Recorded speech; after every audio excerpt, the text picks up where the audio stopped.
majority of powwow, we have the tiny tots are age 1 through 5, and they get day money. So they'll contest, and they all win. There's no first, second, or they don't place. They all win. Then the next group up are the little boys and girls, and they're generally age 6 to 11. And then we have juniors, which can range from 12 up to the age of 17.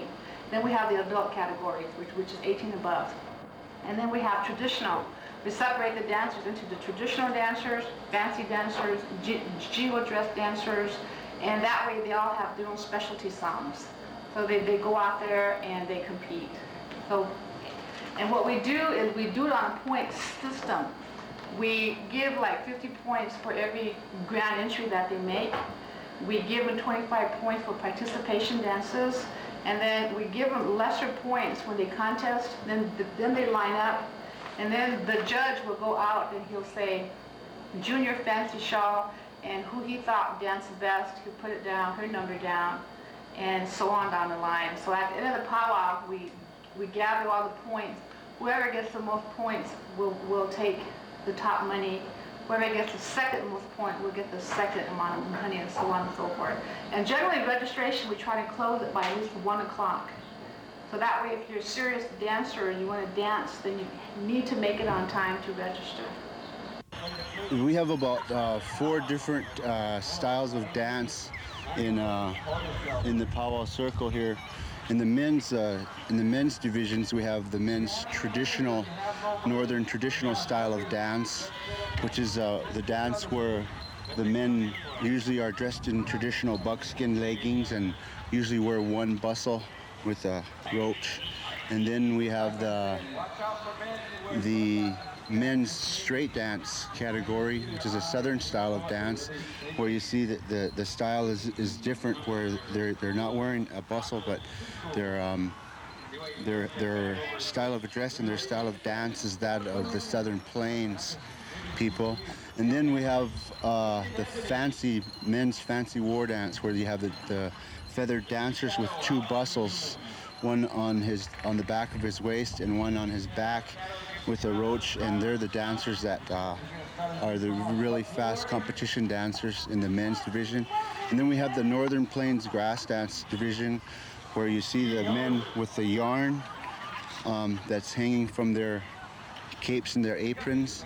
Those are the Northern Plains style of grass dance, which is a very slow, easygoing, more center of the earth style of dance. And then in the women's divisions, we also have 2 different types of women's traditional dances. There's one which is known as the buckskin dancers, where the women will wear the buckskin style of dress. And at bigger powwows and functions, you'll have a northern style of buckskin and a southern style of buckskin. And the other one is a cloth dress style of dancer in the women's traditional dance.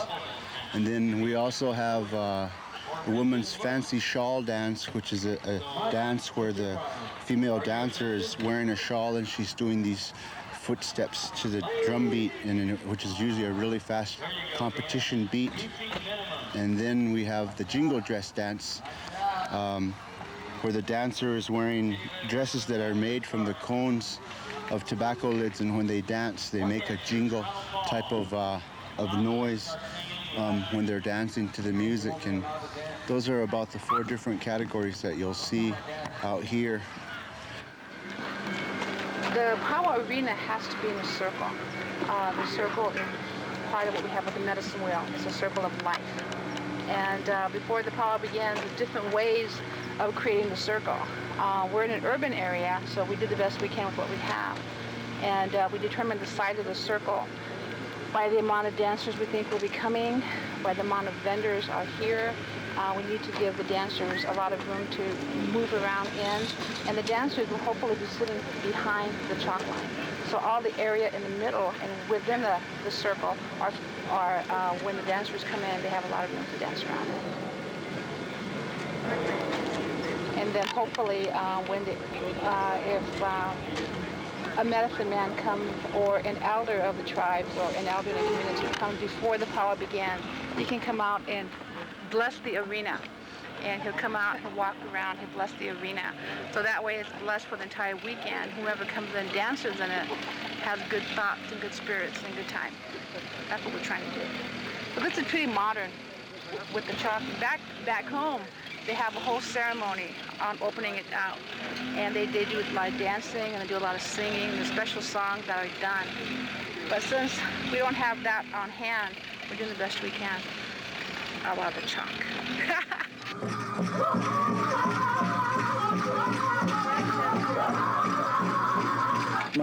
My main dance is fancy dance. It's a young man's, well, you can't really say it's young man's, it's a man's dance. Well, I can't say it's men's dance.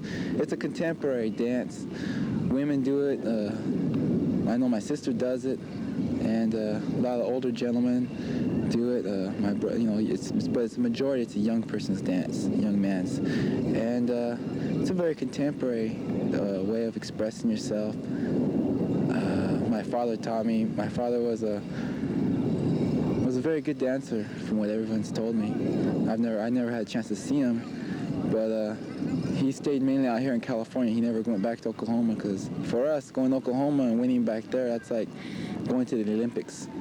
It's like the ultimate. And he's taught me, you know, all the steps, all the movements, what the steps mean.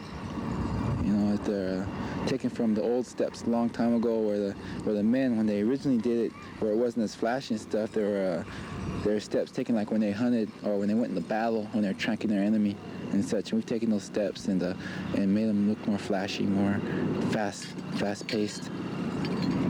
But I do a variety of other dances. My father's taught me countless number of dances, because that's how I survive. We got a performing group that we do all those dances, a lot of the dances.